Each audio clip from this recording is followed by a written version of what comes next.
time now is 11:53 a.m. We have a quorum and the meeting has been duly posted. Good morning and welcome to Board Briefing Day, a meeting of the Dallas Independent School District Board of Trustees.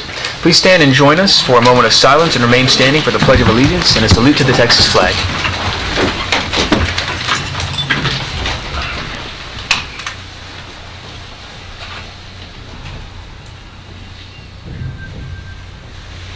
I pledge allegiance to the flag of the United States of America and to the republic for which it stands, one nation, under God, indivisible, with liberty and justice for all.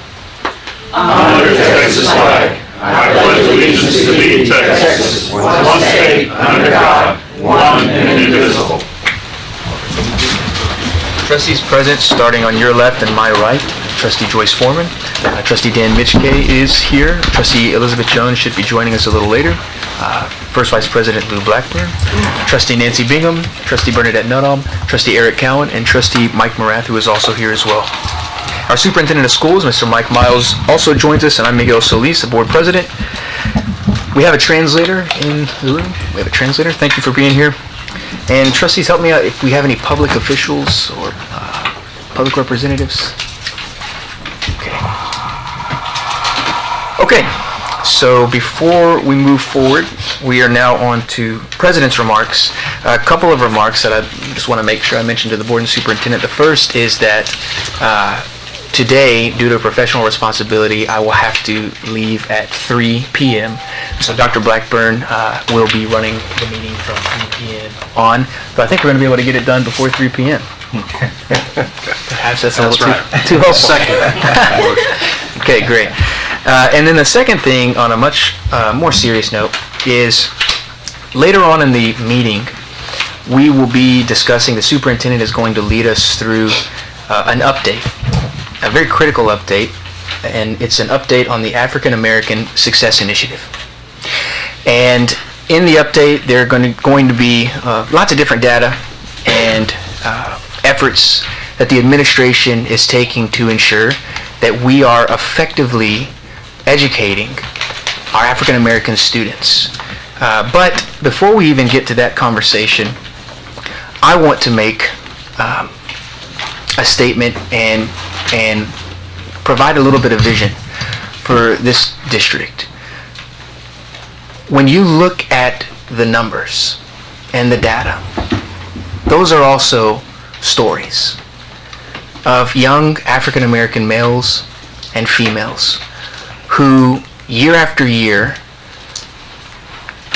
with the district's direction, have had an opportunity to reach their goals and dreams and aspirations. But the data will also tell you that they are significantly behind. And that happens year after year after year after year. And if we as a district don't continue to address that issue, which in my opinion is probably one of, if not the most critical issues that we face as a district, how we support our African American children, then we're not doing everything that we can. I have no doubt in my mind that the direction that our superintendent is taking with the focus on instruction is the absolute right direction, because we ultimately know that the thing that we can most control from a district standpoint is the quality of instruction that we provide our children. But there is more that we can do. And I know, in talking with the superintendent, that we both agree that is the case. The African American Success Initiative has been in place for some years now. And in certain areas, we know that it has had success. In other areas, we know there are areas for improvement. And there may be things that we still have yet to do. Some people may question, well, if you have an initiative, but you haven't seen a correlation as it relates to student outcomes, why not just get rid of the initiative? Try something else. I vehemently disagree with that. I am opposed to getting rid of any type of initiative that we know is going to help our African American students. And so with that being said, I want to make sure that we have an African American Success Initiative for as long as it takes to ensure that our African American males and females can not only have a high quality education, but are able to reach their dreams. So, with that being said, I believe it's necessary that we take a hard look at our initiative and we have very serious conversations about what more support we can provide to our students through the initiative. I'd like to know, where is it successful? What success can we point to via the initiative, and where are we not getting it right? I've had conversations with the superintendent. I've also had a conversation with Trustee Blackburn, First Vice President Blackburn, who's had the unique opportunity to see this initiative since its inception. And we believe that the next course of action for the African American Success Initiative is to ensure we get it right. Dr. Blackburn and I have had a conversation about a task force that we would like to put together. And Superintendent Miles has also said this is the important issue that we need to get right. And he has agreed as well to join us in this task force. Dr. Blackburn will be able to give more direction as we begin to flesh this out. But I ask that the trustees join us in this effort, and that we have community input and input from individuals who have had a stake at the table as it relates to the African American Success Initiative. I want to make that clear from the start. We've got to do more, and I think we are all in agreement. Superintendent Miles, would you like to add anything? Just that this is a very important initiative. We know that we work hard for all of our students, 160,000 of them.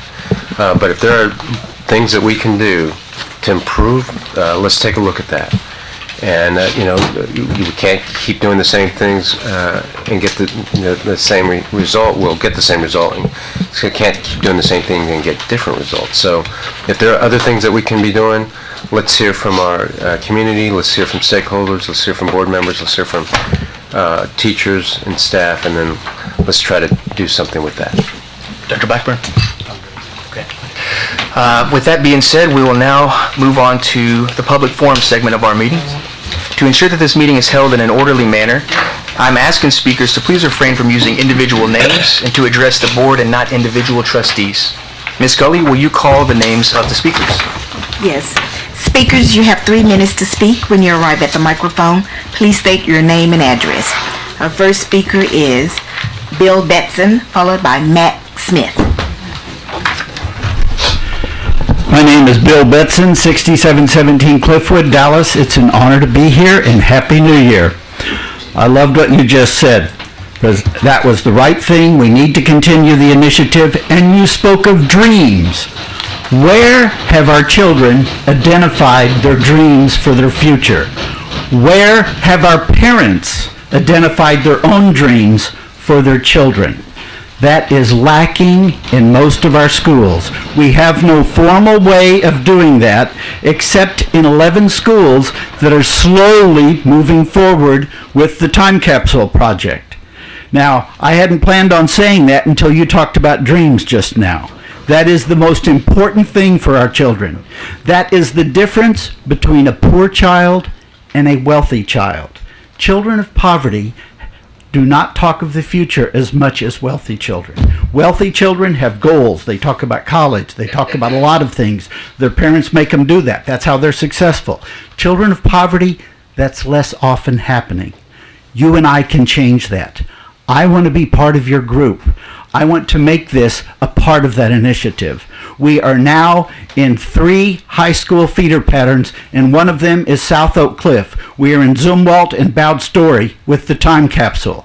We need to have all of the parents be encouraged to write letters to their child about their dreams for their child. As those letters take form, we will have more involved parents. Parents will begin to realize they can dare to dream for their child. And a dialogue will start happening at home more often. Now, I will admit, it's very hard to get parents to write those letters.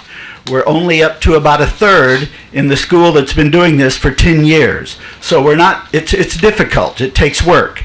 But as it happens, I was at the library at Quintanilla a while back, and I asked a young girl volunteer there, "Did your parents write a letter for you?"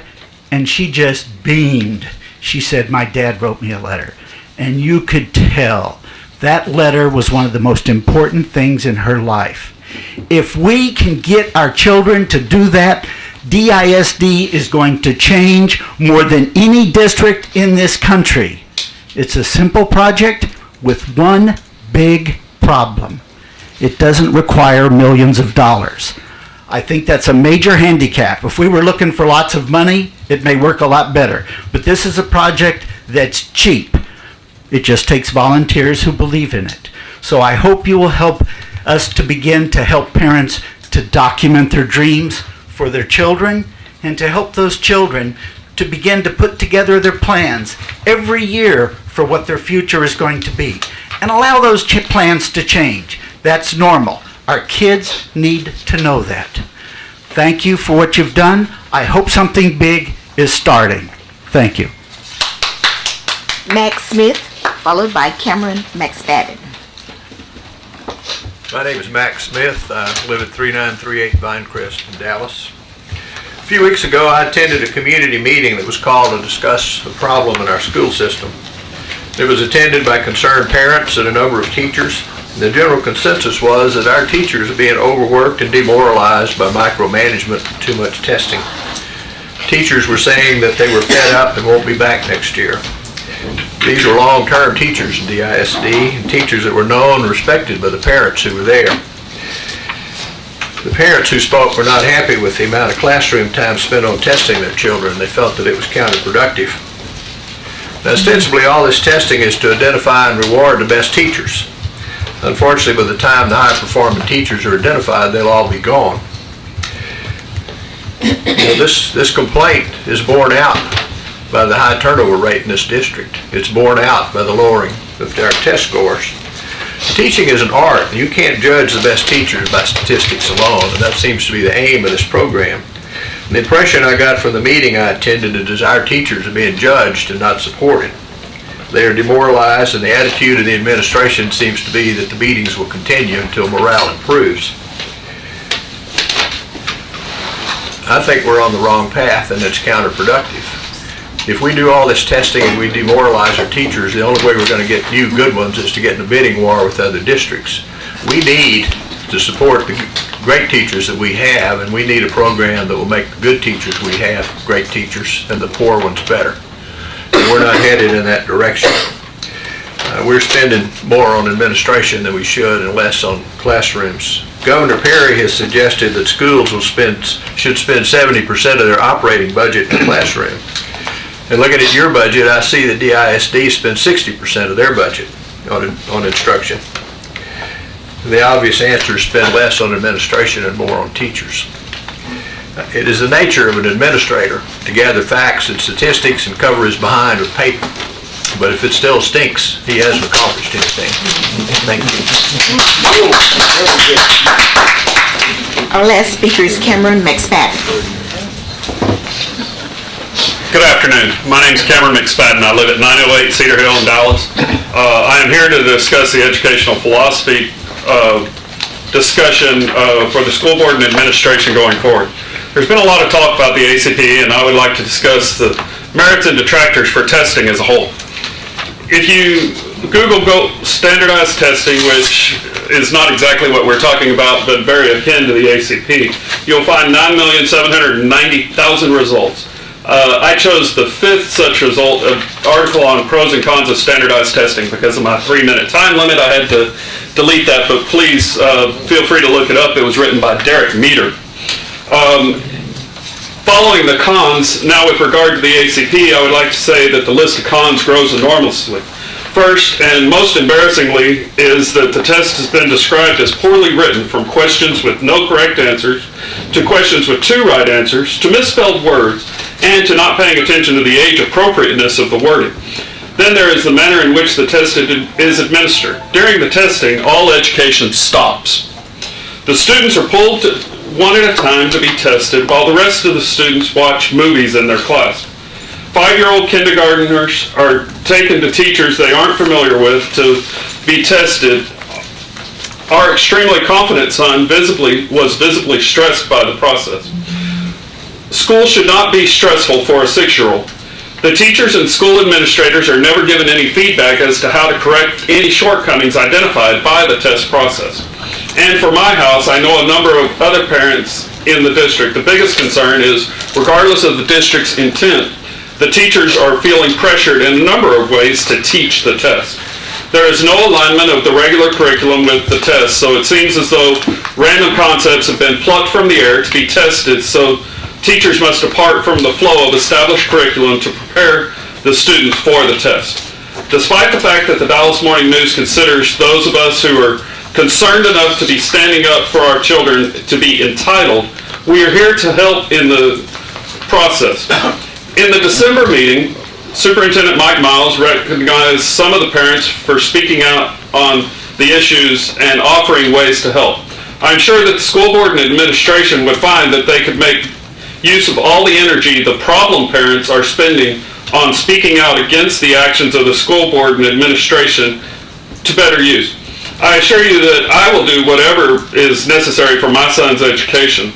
So as a philosophy, let's involve those interested parents in finding ways to accomplish making sure that students are being taught without causing a catastrophic loss of teachers or a decline in high school graduation. Let's stop shifting $800,000 from education to administration and start looking for ways to run the administration more effectively. I have another entire section on some philosophies, but I'm obviously out of time. I would be happy to work with several of the concerned parents in our district to come up with answers. Thank you. This concludes our speakers. Thank you, Ms. Coley. It's now time for the board to retire to closed session. We will conduct our closed session in this room. We won't conduct the closed session in this room. I know that there are space constraints, so what we're going to do is we will conduct closed session today in our back room to ensure that everybody is comfortable within this room. You don't have to stand for however long. The board will now retire to closed session pursuant to the Texas Government Code Section 551 concerning any and all purposes permitted by the Act, including but not limited to the following sections.